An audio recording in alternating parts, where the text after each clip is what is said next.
Most people waste months on certifications that never increase their salary. And the worst part?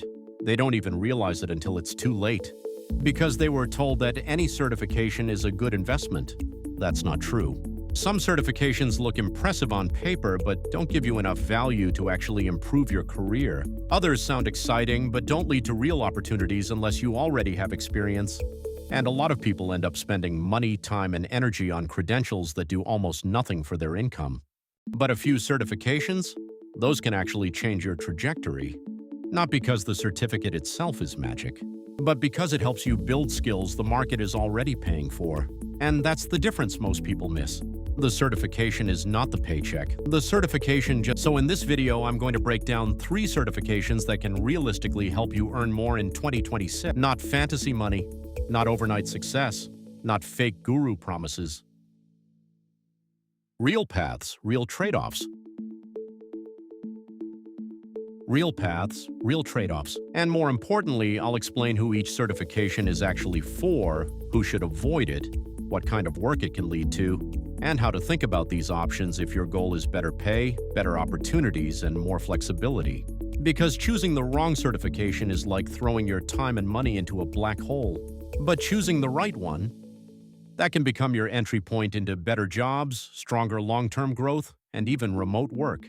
So let's start with the most beginner-friendly option, Google Data Analytics. This is one of the most accessible certifications for people who want to move into a better-paying role without needing a traditional computer science background.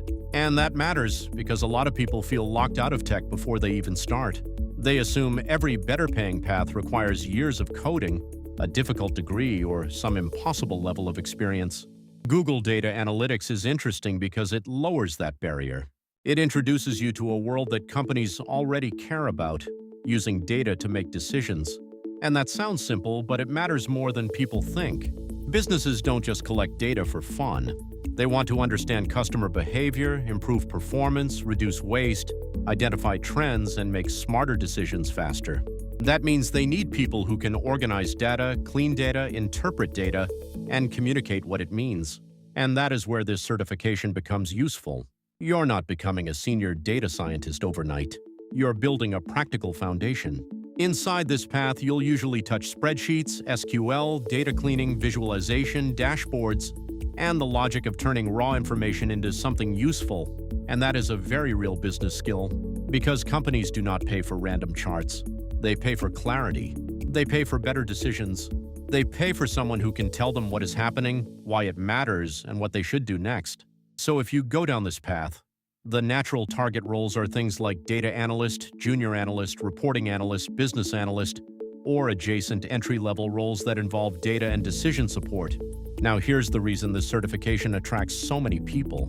It feels more approachable than many other tech credentials. You don't need to be deeply technical to start. You don't need advanced math to begin. And you do not need to come from a traditional engineering background. That makes it a very attractive option for career changers, recent graduates, and people who want a path into better-paying office or remote work. But this is where I need to be honest. A lot of people hear data analytics and instantly imagine a high-paying remote job after one certificate. That is where they get disappointed, because this certification is not a shortcut. It is a foundation. A strong one, yes, but still a foundation. If you finish the course and stop there, your chances drop a lot. Because employers don't just want to see that you watched videos. They want to see that you can actually work with data. That means projects. That means dashboards. That means examples. That means practice. So if you choose this path, the smartest thing you can do is build 2 or 3 solid portfolio pieces after finishing, even simple ones. Analyze sales data. Create a dashboard. Show trends. Explain business impact. That is what starts making you hireable. Another reason this path is attractive is remote work potential. A lot of analytics work can be done from a laptop. That does not mean every company will hire you remotely right away. But it does mean the job itself is naturally compatible with remote or hybrid setups. And that alone makes it more attractive than many other entry-level roles. Now, who is this path actually good for? It's good for people who like structure, people who enjoy patterns, people who don't mind sitting with spreadsheets, reviewing data, and asking logical questions. It's also good for people who want a cleaner entry into business or tech without going all in on programming. But who is it bad for? If you hate working with numbers, reports, details, and repetitive review, you may hate this path. If you want instant high pay with zero portfolio work, this is not for you. And if you're looking for a high-level machine learning role immediately, this is also not the right expectation. This path is best for people who are willing to start at a real beginning and then build from there. Now let's move to the second certification. And this one usually has a higher ceiling but also asks for a different mindset: AWS Cloud Practitioner. If Google Data Analytics is about learning how to interpret business information, AWS Cloud Practitioner is about understanding the infrastructure that modern digital businesses run on. And that matters because nearly every modern company depends on cloud systems. Streaming services, startups, banks, apps, e-commerce, internal tools, data storage, security systems. Everything is tied to infrastructure. And cloud infrastructure is one of the core layers behind all of that. AWS matters because it is one of the most dominant names in cloud computing. So when people talk about starting in cloud, AWS is often one of the first places they look. Now, to be clear, AWS Cloud Practitioner is not a deeply advanced certification. It is not turning you into a high-level cloud architect by itself. What it does is give you the language, concepts, and basic understanding of how cloud services work, how businesses use them, and why these systems matter. That may sound small, but it's actually important, because a lot of people feel intimidated by cloud. They hear the word and instantly think it's too technical, too advanced, too far away from their current level. This certification helps reduce that intimidation. It gives you a foundation. You start understanding cloud concepts, storage, networking basics, security basics, pricing logic, service categories, and how businesses use cloud environments in practice. And once you understand that language, many doors start opening. That could include entry-level support roles, cloud support paths, operations-related work, IT environments that touch cloud systems, or simply stronger credibility as you move deeper into technical fields. Now let's talk about why companies value this. It's not just because AWS is a big name.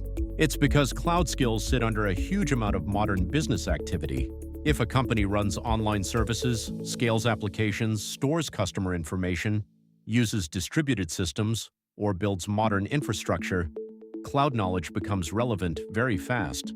That means employers often see even foundational cloud knowledge as a signal that you understand where technology is moving, and that gives this certification something many generic certifications do not have.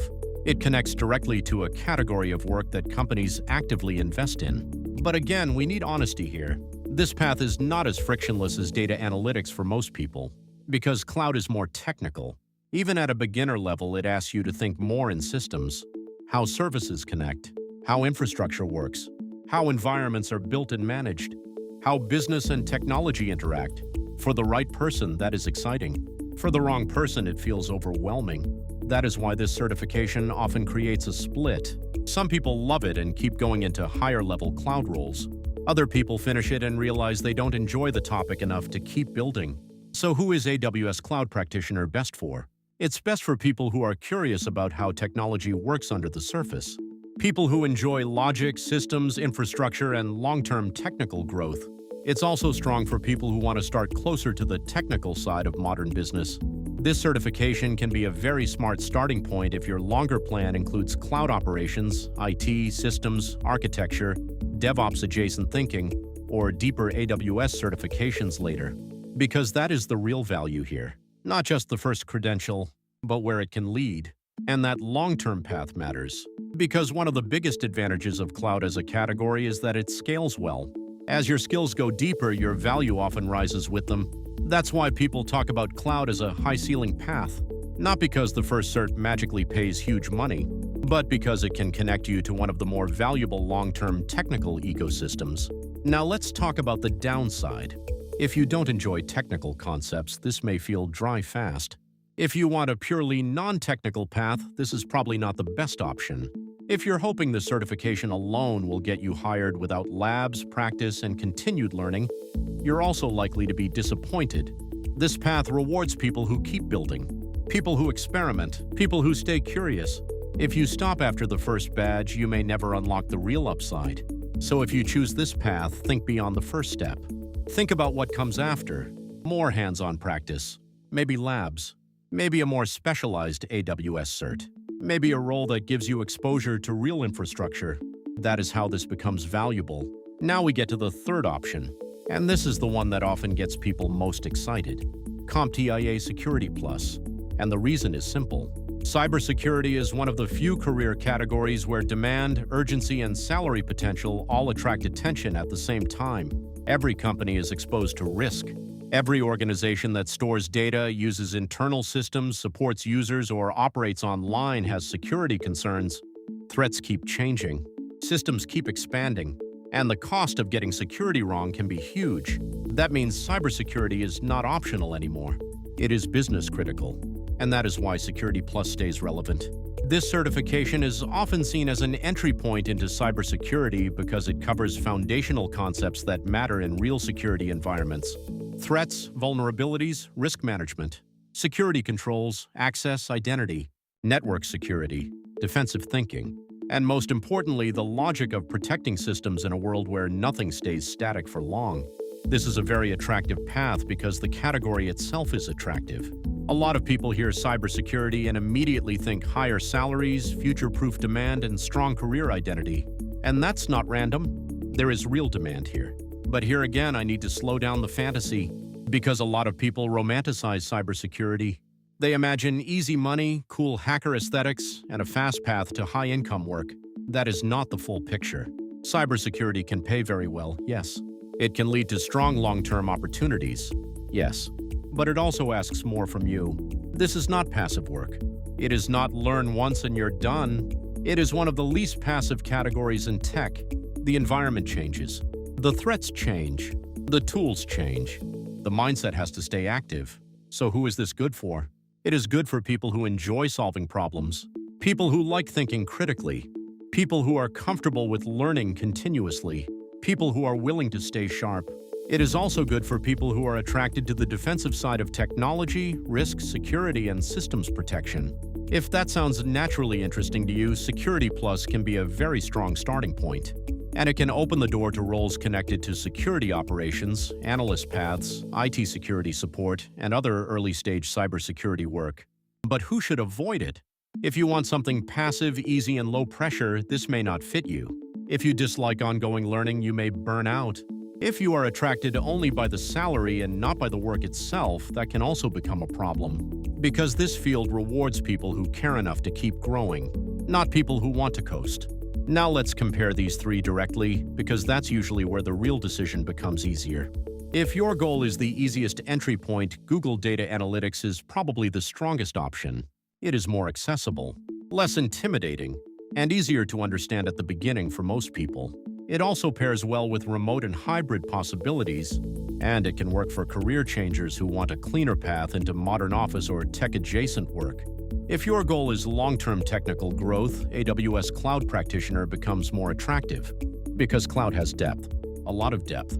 And that means if you like the subject and keep progressing, there is a real ladder there. Not just one job title, a whole ecosystem. That gives cloud a very strong long-term upside. If your goal is stronger earning potential and you're willing to handle a more demanding category, Security Plus becomes extremely attractive. Cybersecurity may not be the easiest path, but it can be one of the more valuable ones if you stick with it. Now, what about remote work potential? This is where data analytics often looks very good. A lot of analytics work is naturally laptop-friendly. Cloud can also lead to remote-friendly work, especially as your skills improve. Cybersecurity can absolutely include remote opportunities too, but the path may vary depending on role, company, and experience. So if remote flexibility is one of your top priorities, data analytics may feel like the cleanest starting point. Now let's talk about a mistake people make with all three. They compare only the certificate, not the path after it. And that is where bad decisions happen. Because the question is not just, which certificate is best? The better question is, which path am I actually willing to keep building? That matters far more. Because if you choose the highest paying path but hate the work, you probably won't stay in it long enough to benefit. If you choose a more accessible path but actually enjoy it, you're more likely to practice, improve, build proof of skill, and get hired. So the right choice is not just the one with the biggest salary number attached to it. It is the one that matches your strengths, interests, and level of commitment. And that is why blindly copying what someone else did is a bad strategy. One person may thrive in analytics, another in cloud, another in cybersecurity. The smart move is not chasing the most exciting buzzword. It is choosing the path you can realistically execute. So if I had to simplify this even more, I'd say it like this. Choose Google Data Analytics if you want the easiest and cleanest entry. Choose AWS Cloud Practitioner if you want a more technical path with strong long-term upside. Choose CompTIA Security Plus if you want a demanding but potentially high-value path in a fast-growing field. But no matter which one you choose, remember this. The certification does not create the result by itself. The result comes from what you do after the certificate, your projects, your practice, your consistency, your ability to turn knowledge into skill. That is what employers pay for. That is what changes income. That is what turns a certificate from just another line on a resume into a real career asset. So don't ask only which certification pays more. Ask which path gives you the best chance to build useful skills you'll actually keep using, because that is where the money is. And if you want practical content about careers, salary growth, and better decisions that actually help you earn more, follow Skill to Salary.